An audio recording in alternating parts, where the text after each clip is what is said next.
What if the most dangerous secret in PLURIBUS was never hidden in the shadows, but standing quietly in the open the entire time? What if the truth about Zosia and Carol was never meant to shock us, but to slowly trap us into trusting the wrong people? Season 2 doesn't just continue the story, it quietly exposes a connection that changes everything we thought we knew. And once you see it, you can never unsee it.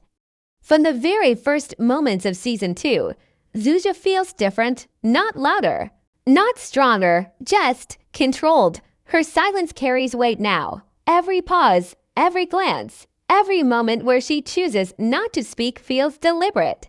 This is not the silence of fear. This is the silence of someone who already knows what is coming. The show never says it directly, but the pattern is impossible to ignore. Zosia isn't reacting to events the way someone discovering the truth would. She reacts like someone remembering it. Her behavior around Carol is where the real story begins. Whenever Carol enters a scene, Zosia changes, her posture tightens. Her eyes follow Carol even when she pretends not to look. There is tension, but not the kind built from distrust alone. It feels older than that, heavier, almost like shared history trying to stay buried. The show gives us these moments in silence because words would give too much away. What makes this more unsettling is how often Zosia steps back instead of forward. She avoids questions. She lets others speak for her. She allows assumptions to form around her, never correcting them. That is not fear. That is strategy. And when you start watching her through that lens, her actions no longer feel random. They feel planned. Season 2 quietly reframes Zosia from someone caught in chaos to someone navigating it. Her calm is not peace, it is preparation. And the more you watch, the more it feels like she already knows where this story ends and she's just waiting for the right moment to let it happen. Carol presents herself as the protector, the voice of reason, the one who steps in when things fall apart. But the closer you look, the more that image begins to crack. Her protection often comes with conditions. Her guidance feels rehearsed, and her concern, while convincing, always seems to serve a larger purpose. Throughout Season 2, Carol places herself between Zosia and the truth again and again. She redirects conversations, she softens revelations, she decides what Zosia should and should not know. On the surface, it looks like care, but underneath, it feels like control. Carol doesn't just want to keep Zosia safe, she wants to shape what Zosia becomes. There are moments where Carol's reactions are delayed, almost calculated. She doesn't respond emotionally the way someone would if they were hearing shocking news for the first time. Instead, she reacts like someone confirming what she already suspected. These moments are brief, almost invisible, but they stack up. And once you see them, you can't ignore the pattern. What's even more unsettling is how others seem to trust Carol without question. She has positioned herself as the moral center of the group, the one person who always knows what's best. But power doesn't always look like control.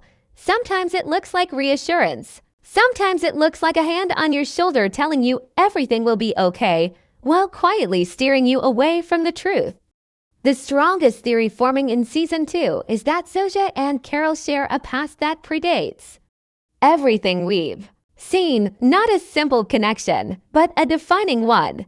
Their interactions carry the weight of unfinished business. There are moments where they seem to communicate without words, as if certain memories don't need to be spoken out loud. This shared past may explain why Zosia never fully challenges Carol. It also explains why Carol watches Zosia so closely, as if afraid of what might resurface. The show drops subtle hints, repeated phrases, mirrored actions, emotional reactions that don't match the situation. These are not accidents, they are breadcrumbs.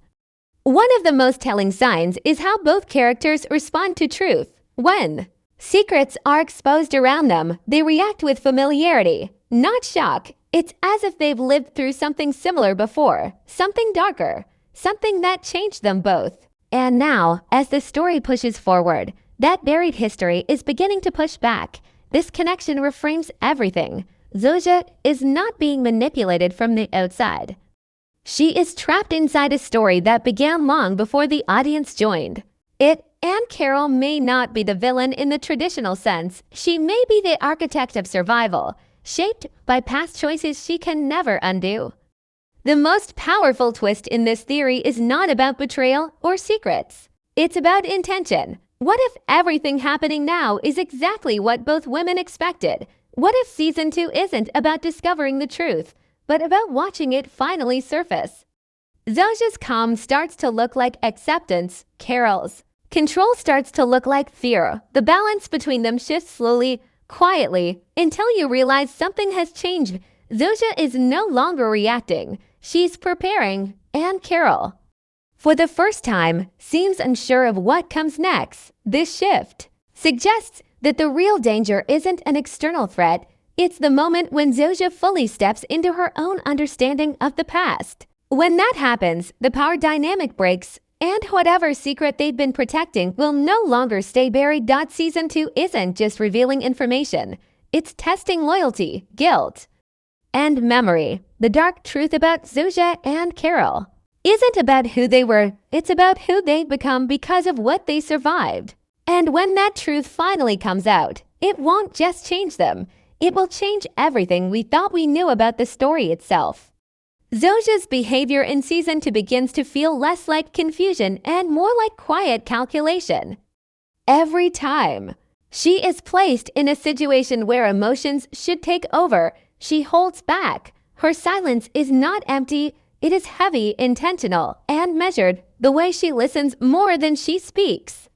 The way her eyes linger on details others ignore. All point to a woman who is constantly thinking 2 steps ahead. This is not fear controlling her actions. It is awareness. Zosia moves like someone who understands the consequences of every word, as if she has already lived through the outcome once before. That subtle restraint becomes one of the strongest signs that she is not as unaware as she appears.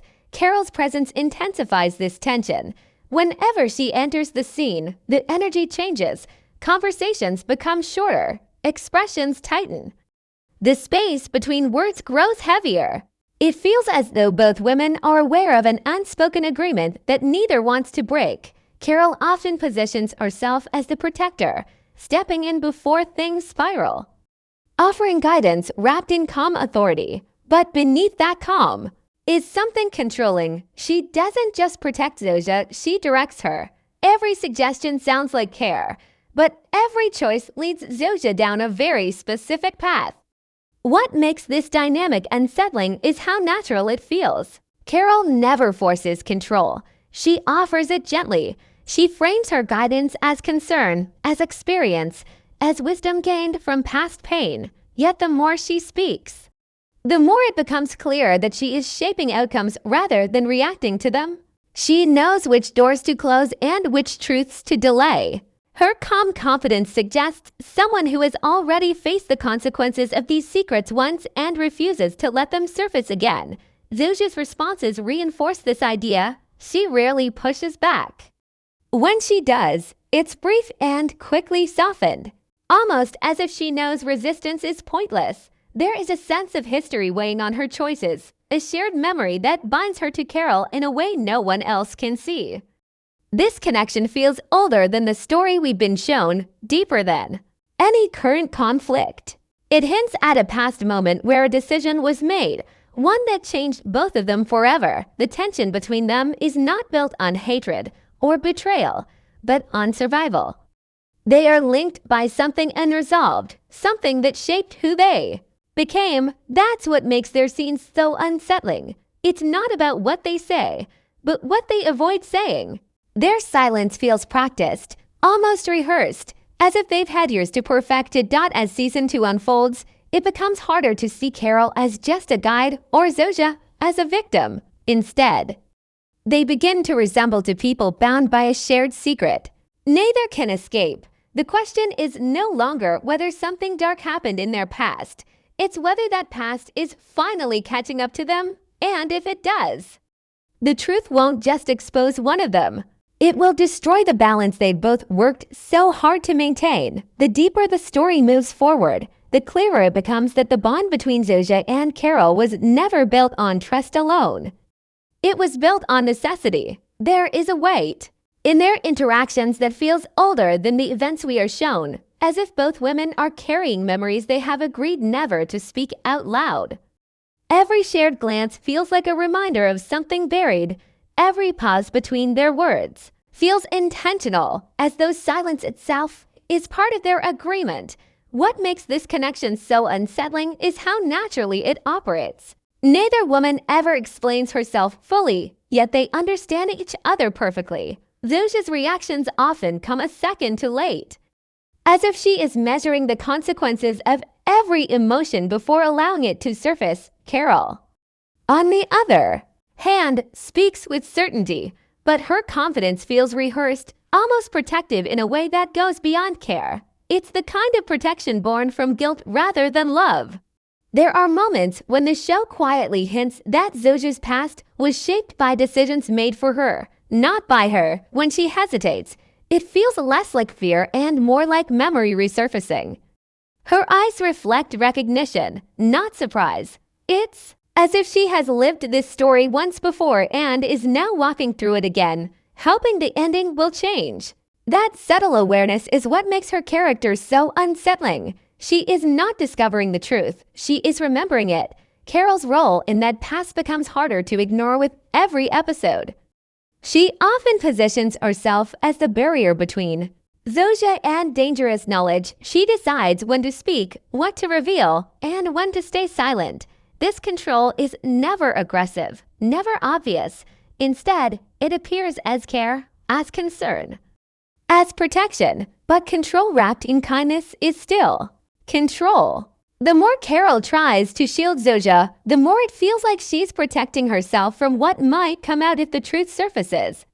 Their connection begins to feel less like a relationship and more like a pact, a shared understanding formed under pressure, possibly born from a moment neither of them can escape. The show never tells us what that moment was, but it leaves enough fragments to suggest something irreversible happened long before the present story began. Something that forced both women to choose survival over honesty. As the season progresses, the tension between them grows heavier, not because of open conflict, but because of what remains unspoken. Every conversation feels like it's circling a truth neither is ready to face. The audience starts to sense that when this truth finally comes out, it won't arrive with violence or chaos. It will arrive with recognition.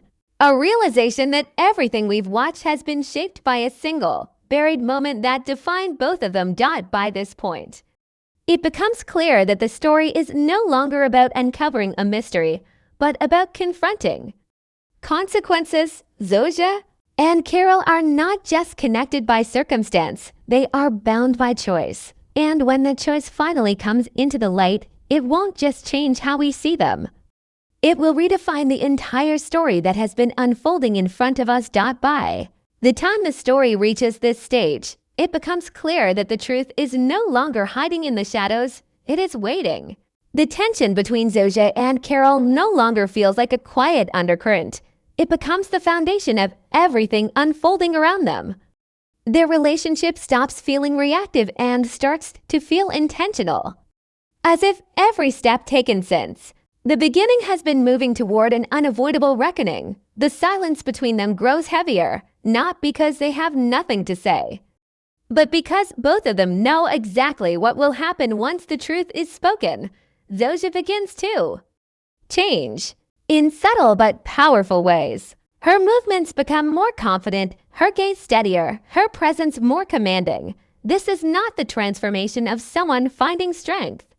It is the return of someone who once had it and lost it. The fear that once softened her edges fades, replaced by a quiet resolve. She no longer waits for guidance or permission. Instead, she observes, calculates, and prepares. Every decision feels intentional, as if she is aligning herself with an outcome she has already accepted. Carol, on the other hand, starts to unravel in small but telling ways. The control she once held so effortlessly begins to slip. Her words carry hesitation. Her reassurance sounds forced. For the first time, she seems uncertain of how events will unfold. This shift is subtle, but powerful. It reveals that her authority was never unshakable. It depended on Zosia remaining unaware. Now that awareness is growing, and with it, the balance between them begins to tilt. What makes this transformation so compelling is that there is no clear villain. Carol is not acting out of cruelty, and Zosia is not driven by revenge. Both are shaped by a past that demanded silence and compromise. Their choices were made under pressure, in moments where survival outweighed morality.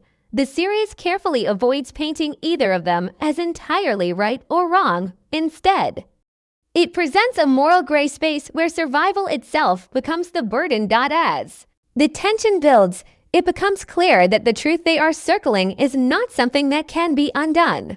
Whatever happened in the past changed the course of their lives forever. And now, as that truth threatens to surface, it forces both women to confront who they have become because of it. The question is no longer whether the truth will come out, but what it will cost when it does. The most unsettling realization is that neither of them is fully in control anymore. The story has outgrown their attempts to manage it. The secret they protected has taken on a life of its own, shaping events beyond their intentions. What once felt like protection now feels like imprisonment. And as the narrative moves forward, it becomes clear that the real danger isn't exposure. It's the moment when both women must face what they allowed themselves to become in order to survive. This is where the story reaches its emotional turning point, not through confrontation or revelation, but through inevitability. The truth is no longer hidden because it cannot be hidden. It exists in every look, every silence, every choice they make. And when it finally comes into the open, it won't arrive as a shock. It will arrive as recognition.